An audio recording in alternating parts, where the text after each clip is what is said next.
Oi, gente. Espero que vocês estejam um pouco menos cansados agora para a gente finalizar a nossa aula sobre o reino protoctista, falando especificamente das algas, tá bom?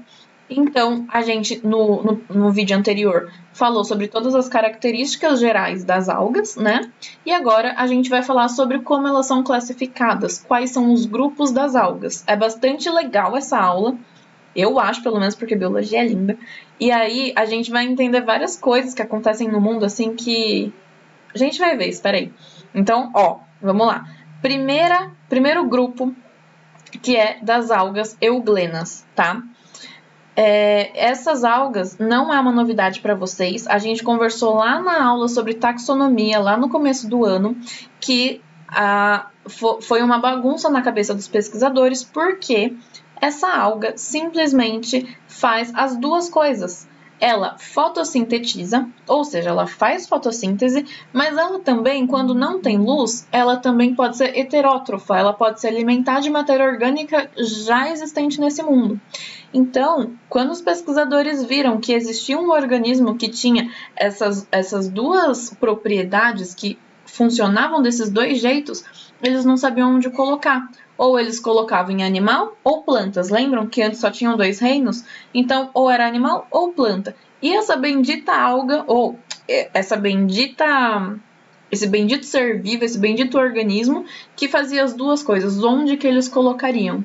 E lembra que foi daí que existiu toda a conversa, toda a discussão e pesquisas sobre então criar os 5 reinos. E aí as euglenas são consideradas hoje um grupo de algas, tá bom?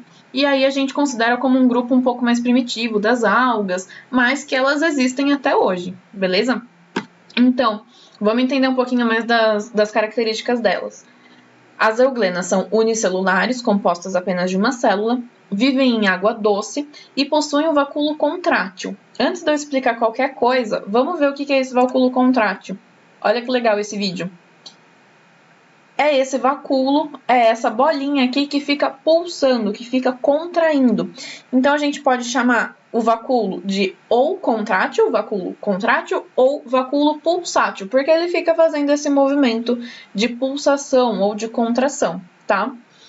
Por que eles existem aqui nas euglenas? Porque as euglenas, elas são especificamente de água doce.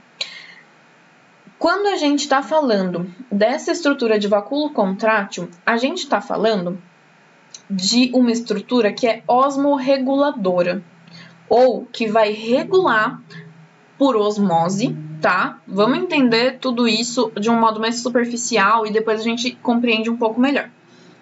Essa estrutura osmorreguladora vai fazer com que a euglena não morra. E por que tudo isso? Porque como a euglena vive em água doce, isso quer dizer que a água doce tem menos nutrientes, ou, por exemplo, tem menos sal, menos potássio, do que a própria euglena. Ou seja, dentro dessa alga, dentro dessa única célula, eu tenho mais nutrientes, eu tenho uma concentração muito mais alta de nutrientes do que a água que está por fora dessa euglena, certo? Isso significa que esse organismo precisa ficar em equilíbrio com o meio ambiente. Então, se existe mais nutriente dentro da alga e menos nutriente no meio ambiente, quer dizer que a água tem que entrar nessa alga para diluir esse monte de nutriente, para ficar com uma concentração menor de nutrientes aqui dentro. E assim chegar num equilíbrio. Então, a concentração de, por exemplo, sal dentro da euglena tem que ser a mesma concentração, que é baixa, a mesma concentração de sal na água doce. Isso significa que a água doce vai sempre entrar na euglena para tentar diluir esse sal, para entrar num equilíbrio. E agora imagina, esse sal ele não é diluído, ele não vai embora. O que acontece é que a euglena precisa de tanta água, de mais água ou de um volume muito maior de água do que a própria célula consegue aguentar. Então imagina esse monte de água entrando nessa célula e ela explodindo, porque a membrana plasmática vai romper. Imagina um balão, uma bexiga explodindo, porque tem mais ar dentro da bexiga do que a tensão do plástico consegue aguentar. É a mesma coisa com a euglena. Imagina um monte de água entrando e ela explodindo, morrendo por causa disso. Então, o vacúolo contrátil ou pulsátil é muito importante por causa disso. Ele vai sempre pegar esse excesso de água e jogar para fora. Então, a água entra, o vacúolo pulsátil tira, a água entra, o vacúolo pulsátil tira. Por isso, é um movimento muito rápido. Tá vendo que, ó, pulsou. Então, ele expeliu água. De novo, ó. Vai. De novo. Calma. Foi, ó lá. Expulsou água. Isso daqui é um movimento muito rápido. Ele constantemente fica tirando água. Entra água, vacúolo tira. Entra água, vacúolo tira. Então, isso daqui é muito importante. Lembram do vacúolo contrátil. E a gente vai ver também em outros organismos. Então, é bem legal a gente já entender o que é isso, tá bom? Então, vamos voltar. Euglenas podem ser unicelulares. Elas possuem o vacúolo contrátil, muito especial. Elas são flageladas. Elas possuem 2 flagelos. Tá vendo aqui, ó? Um pequenininho e um maior que vai servir de locomoção, tá? Para elas nadarem. Como elas não possuem uma parede celular, ou seja, como elas só têm membrana plasmática e por isso elas ficam muito suscetíveis a mortes, a qualquer injúria do meio ambiente, certo? Porque elas não têm uma proteção um pouco mais rígida, elas precisam ser muito rápidas. Por isso, esse flagelo enorme aqui para ajudar na locomoção rápida e para fugir dos predadores, tá bom? E aí, a principal coisa que a gente tem que lembrar é que elas podem ser fotossintetizantes quando tem luz e que elas são heterótrofas quando não tem luz, tá bom? Então, é muito difícil delas morrerem. Elas têm várias características aí que fazem elas conseguirem sobreviver, beleza? Próximo grupo. As algas dinoflageladas também são unicelulares. Os flagelos, elas também têm flagelos que partem de interiores de rachaduras, de sulcos aqui da membrana plasmática ou da composição, da estrutura dela. Então, a gente tem aqui, ó, 2 a 3 flagelos, tá bom? Em cada uma das dinoflageladas.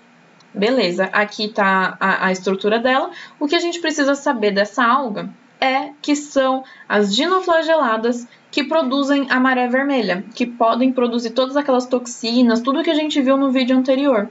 Então, elas, primeira coisa, possuem uma toxina que é vermelha, tá bom? Porque elas têm um pigmento avermelhado, certo?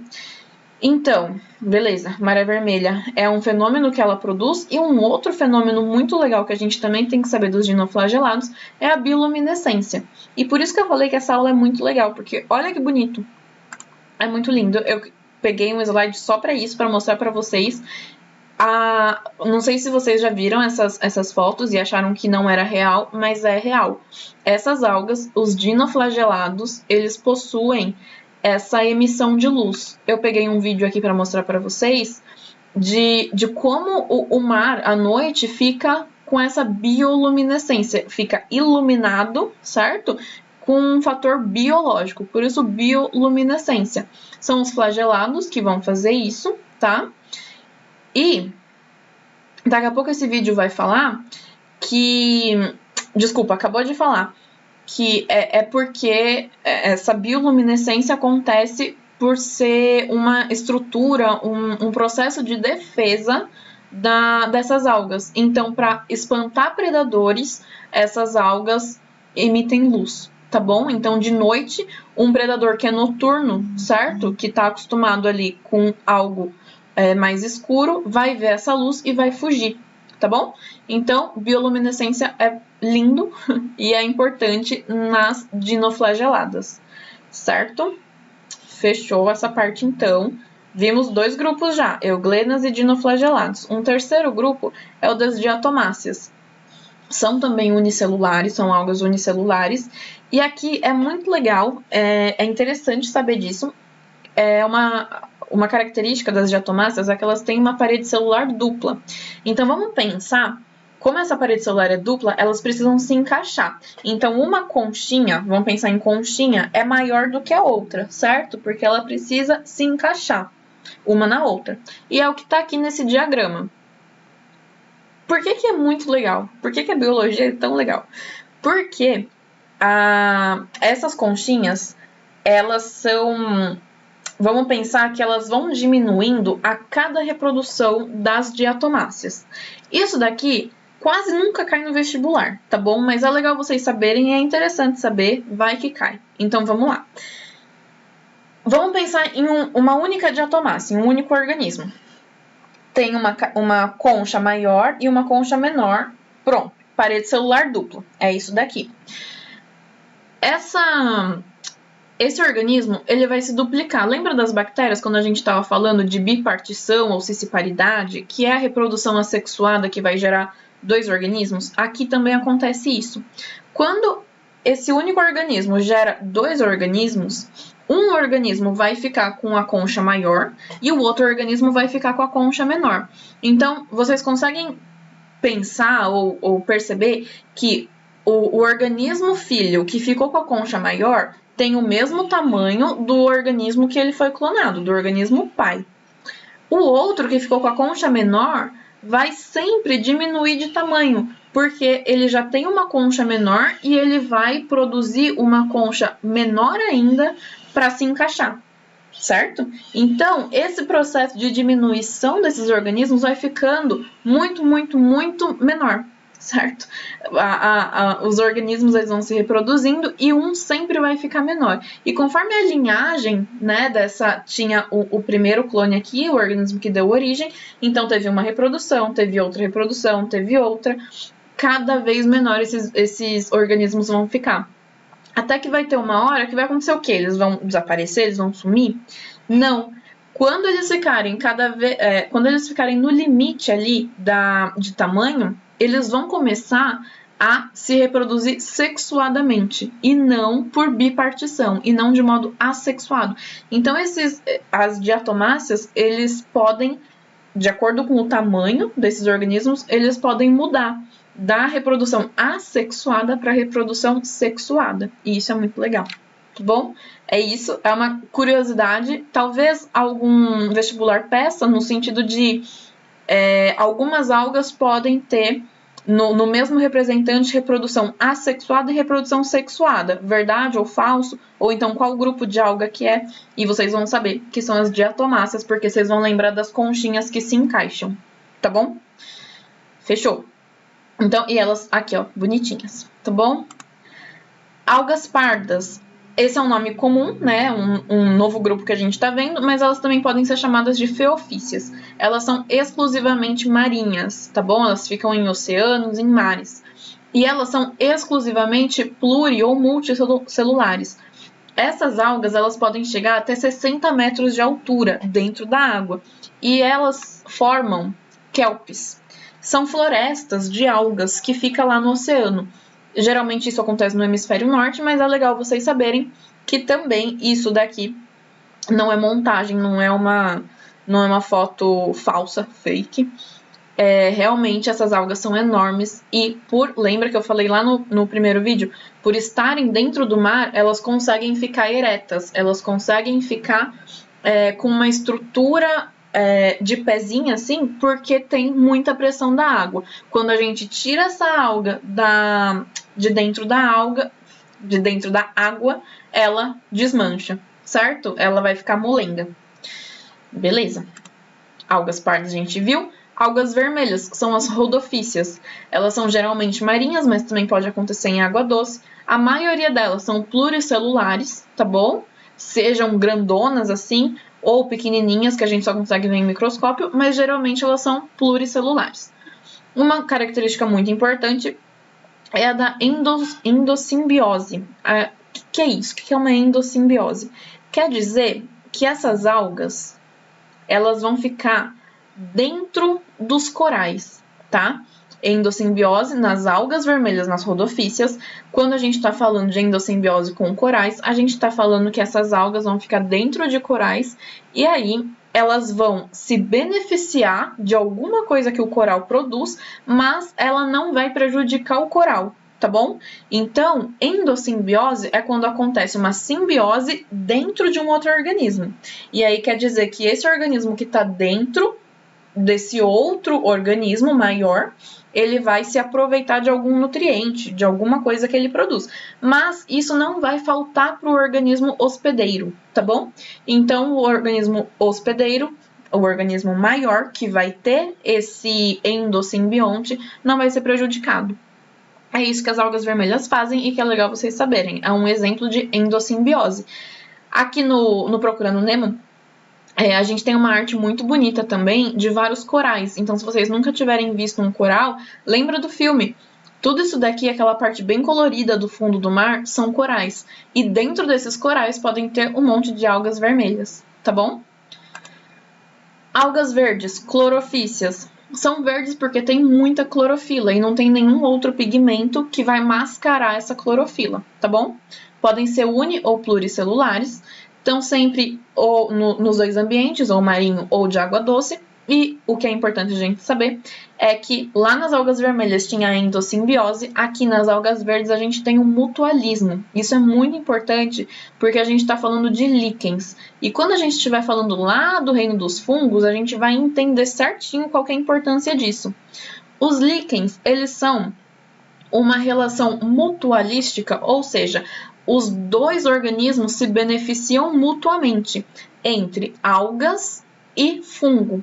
Tá? Então, quando a gente olha para um tronco de uma árvore, que a gente vê todas essas, parece mofo, parece fungo mesmo, é realmente uma estrutura constituída tanto de fungo, como parece, quanto das algas verdes, tá bom?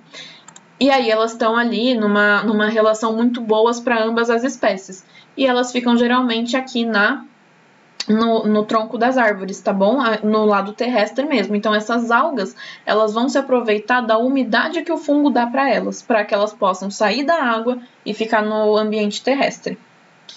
Fechou. A gente conheceu todos os grupos das algas. Agora, a gente vai entender rapidinho sobre a reprodução delas. Vamos lá.